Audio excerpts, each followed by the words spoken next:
Corona को लेकर इस वक्त मध्य प्रदेश के लिहाज से अच्छी खबर यह है कि कोरोना संक्रमित लोगों का इलाज अब प्लाज्मा थेरेपी से शुरू होगा। बंसल न्यूज से खास बातचीत में प्रदेश के स्वास्थ्य मंत्री डॉक्टर नरोत्तम मिश्रा ने यह जानकारी दी है। स्वास्थ्य मंत्री ने यह भी बताया कि प्रदेश में अब कोरोना से मौत का ग्राफ काफी नीचे आया है। उन्होंने इंदौर में कोरोना के हालातों को लेकर जमातियों और पूर्व की कांग्रेस सरकार को जिम्मेदार बताया है। बंसल न्यूज हेड शरद द्विवेदी से खास बातचीत में डॉक्टर नरोत्तम मिश्रा ने ये महत्वपूर्ण बातें कही हैं, सुनिए। नमस्कार, मैं हूं शरद द्विवेदी और इस वक्त हमारे साथ हैं मध्य प्रदेश के स्वास्थ्य और गृह मंत्री डॉक्टर नरोत्तम मिश्रा। और बिना किसी लंबी चौड़ी भूमिका के, क्योंकि कोरोना काल है और डॉक्टर मिश्रा की पहली प्रायोरिटी उसी से लड़ाई है और पूरी ताकत के साथ वो लड़ रहे हैं इससे। राजनीति की उनकी अपनी शैली है, बेखौफ अंदाज है उनका, और शायद कोरोना के खिलाफ भी उनकी लड़ाई में ये बेखौफ लेकिन सतर्कता भरा अंदाज उनके साथ चल रहा है। डॉक्टर साहब, बहुत स्वागत करता हूं आपका। बहुत धन्यवाद सर जी। बेहद चुनौतीपूर्ण स्थितियां हैं और उसके बीच में ये दायित्व है। किस तरह से आप देख रहे हैं मध्य प्रदेश में एक प्लाज्मा थेरेपी की बात भी हम सुन रहे हैं, एक बड़ा अचीवमेंट है, माना जा रहा है कि प्लाज्मा थेरेपी काफ़ी महत्वपूर्ण रोल प्ले कर सकता है। किस तरह से आप देख रहे हैं? डेथ रेट भी आप कह रहे हैं कि नीचे हम लाए हैं, 10% से घटकर अब 4 पॉइंट समथिंग आ गया है। ये कोरोना के खिलाफ लड़ाई में मध्य प्रदेश अभी कहाँ खड़ा है सर?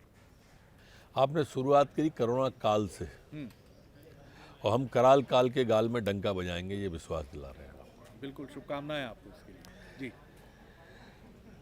जहाँ तक प्लाज्मा थेरेपी की बात है, तो आज माननीय केंद्रीय स्वास्थ्य मंत्री हर्षवर्धन जी से मैंने 4-5 बातें कही थी। उनमें से 2 बातें ये भी थी कि प्लाज्मा थेरेपी की अनुमति अरविंदो ने, इंदौर वाले ने मांगी है। ये नई प्रकार की थेरेपी है और इसकी चर्चा काफ़ी है, तो उनको अनुमति देना चाहिए। जेडी ने भी मांगी है, उनको भी देना चाहिए। तो उन्होंने कहा कि अगर ऐसा है तो आईसीएमआर की जो गाइडलाइन है उसको फॉलो करके जो भी वो करेगा, मेल करेगा, वो मेल को ही अनुमति मान ली जाएगी। तो ये एक बड़ा अचीवमेंट है। तो इसलिए ये बहुत महत्वपूर्ण था और आज से मध्य प्रदेश में अब प्लाज्मा थेरेपी की इलाज की भी शुरुआत हो जाएगी। एक मैंने उनसे निवेदन किया था कि हमारे पास में जो किट है, 2 तरह की किट है ये, एक मैनुअल किट और एक ऑटो किट। ऑटो किट कभी कभी खत्म हो जाती है, तो हम चाहते हैं कि उसका स्टॉक करके रखें थोड़ा, जिससे हमारी जांच में गति बनी रहे। उन्होंने हमें आश्वस्त किया, माननीय मुख्यमंत्री जी ने भी उनसे बात की और उन्होंने भी आश्वस्त किया कि ये चीज़ आपकी, तो इससे जांच करने की जो गति है वो काफ़ी और तेज हो जाएगी। जी। आज भी हम शरद जी जांच तो बहुत कर रहे हैं। जी।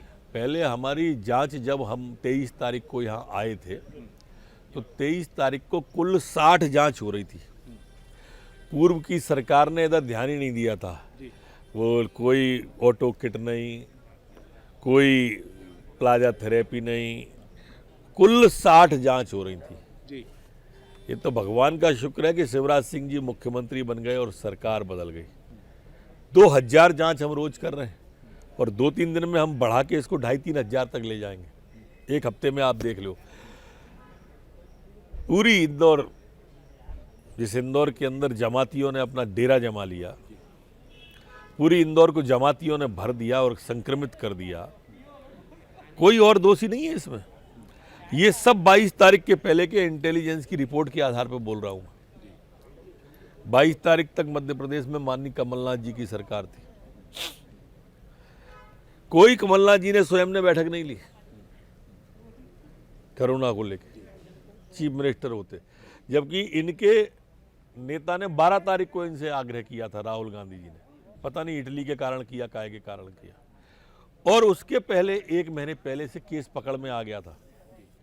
वैश्विक महामारी की और चीन में बुहाना जैसी स्थिति बन गई थी, लेकिन यहाँ मध्य प्रदेश की सरकार सलमान की चिंता कर रही थी, जैकलिन की चिंता कर रही थी, और इंदौर में आईफा कैसे हो, इंदौर के अधिकारी चिंता कर रहे थे। इंदौर में जमाती आ गई, इसकी चिंता कोई नहीं कर रहा। तो ये चुनौती आप मानते हैं कि उस चुनौती से निकलकर अब तक का जो प्रदर्शन है वो संतोषजनक से कुछ आगे ही मानते हैं आप उसको? ये एक ऐसी वैश्विक बीमारी है शरद जी कि इसमें इतनी जल्दी संतोष हमें नहीं करना चाहिए, क्योंकि ये साइकिल चलेगी, अभी नहीं टूटेगी ये साइकिल। संतोष हमको इस बात में करना चाहिए कि हम डेथ रेट गिरा रहे हैं। अगर जुकाम खांसी और खराश से लोग मरेंगे नहीं तो ये इतनी गंभीर स्थिति नहीं है। एक मैं आपके माध्यम से नई बात और कहना चाहता हूँ। आप देखें कल भोपाल में जो मौत हुई, मैं फिर एक बार कहूँगा, मौत कोई भी हो दुखद होती है, पर वो मौत हुई वो डेंगू से हुई। डेंगू के साथ में जब ये आया कोरोना तो मार दिया। इसके पहले जो मौत हुई आपने देखा उसको किडनी की शिकायत थी, इसके पहले जो हुई वो हार्ट की शिकायत थी। मैं वो आंकड़े भी जल्दी मैंने निकलवाने का आज बोला है कि मैं रखूं कि कोरोना सीधी मारक क्षमता नहीं रखता। अगर व्यक्ति स्वस्थ है तो कोरोना आ भी जाए, मारक क्षमता नहीं, घबराने की जरूरत नहीं है, इससे डिप्रेशन में जाने की जरूरत नहीं है।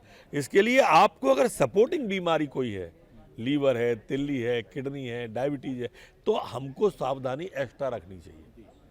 स्वयं में इतना ताकतवर नहीं है, अगर व्यक्ति ताकतवर है तो। अगर व्यक्ति की इम्यूनिटी अच्छी हो, उसकी रोग प्रतिरोधक शक्ति अच्छी हो, तो इसके लिए भी क्या सरकार, शिवराज जी कह रहे हैं काढ़ा पी के वो 18 अपने यहाँ तो अमृता कहा गया है उसको, गिलोय का दूसरा नाम ही अमृता है। और इसको अगर लेने लगेंगे तो मैं समझता हूँ सब कोरोना तो निकल जाएगा महीने 2 महीने में, लेकिन हमारी ये स्थायी रूप से एक रोग रोधक शक्ति बढ़ जाएगी, क्षमता बढ़ जाएगी और वो हमेशा काम आएगी। श्योपुर में भी एक घटना हुई, हालांकि अब घटनाएं कम हो रही हैं, लेकिन फिर भी हम देख रहे हैं कि चाहे मेडिकल स्टाफ हो, पैरामेडिकल स्टाफ हो, ये घटनाएं पूरी तरह रुक नहीं रही। केंद्र सरकार ने काफ़ी सख्त कानून भी नहीं पूरी तरह रोकेंगे सर जी, आप निश्चिंत रहना। ये बिल्कुल रणवाखोरों की तरह स्वास्थ्यकर्मी और पुलिसकर्मी काम कर रहे हैं। मैं बंसल न्यूज़ के माध्यम से शरद जी आपके माध्यम से हाथ जोड़ के उनका वंदन करता हूँ, अभिनंदन करता हूँ। अपनी जान दांव पे लगाकर वो हम लोगों की जान को बचा रहे हैं, और उनके ऊपर अगर कोई भी विकृत मानसिकता का व्यक्ति हमला करेगा तो लट्ठी बजेगा, बचेगा नहीं वो, छोड़ेंगे ही नहीं हम। और हमने जो इंदौर में किया उन पे NSA लगाया, भोपाल पे लगाया, वहाँ भी लगाया, किसी को भी नहीं बख्शने वाले हैं हम। स्वास्थ्यकर्मी पुलिसकर्मियों के बारे में कोई भी न बोले न करे। आप अभी ये भी बता रहे थे, मैं सुन रहा था कि 26 लाख ऐसा आपने चिन्हित किया है मध्य प्रदेश में क्षेत्र, जिसमें 5 लाख लोगों के टेस्ट अब तक आप नहीं है जी 25 लाख 548 कंटोनमेंट एरिया हमने मध्य प्रदेश में चिन्हित किए जहां पर ये लोग पकड़े गए। कंटोनमेंट एरिया से अभिप्राय अगर वहां कोई व्यक्ति मिलता है कोरोना संक्रमित तो उसके 100 मीटर इधर 100 मीटर चारों तरफ के दायरे को, जैसे 4 इमली बीच में बनाई थी, तो ऐसे कंटोनमेंट एरिया जो थे इसमें 26 लाख आबादी रहती थी। इस 26 लाख आबादी में से 25 लाख का हमने सर्वे पूरा कर लिया, 1 लाख का बचा है, वो भी 1-2 दिन में हमारा पूरा हो जाएगा। और इनमें से 15,431 इस तरह के मामले आए हैं जो हल्के जुकाम खांसी बुखार इसके निकले थे और उनको हाल की हाल फर्स्ट एड दे के स्वस्थ भी कर दिया गया। अब अगर कोई नया कंट्रोलमेंट एरिया हम बनाएंगे तो वो ऐसा होगा कि हम तत्काल उसका सर्वे कर लेंगे और कहीं भयावह स्थिति नहीं बनने देंगे। लेकिन उसके बावजूद भी मैं बंसल के माध्यम से ये निवेदन तो करूंगा कि जो माननीय प्रधानमंत्री जी ने गाइडलाइन दी है, जो प्रधानमंत्री जी की चिंता है, उसका ध्यान रखें। देखो शरद जी, आज विश्व के अंदर इस वैश्विक महामारी में अगर कोई मॉडल सराहा गया तो मोदी मॉडल ही सराहा गया। आज चाहे वो अमेरिका के राष्ट्रपति हो, चाहे इटली के हो राष्ट्राध्यक्ष, या फ्रांस के हो, या जर्मनी के हो, हर व्यक्ति मोदी से बात कर रहा है और सलाह ला है, जो अपने आप में अनूठी बात है।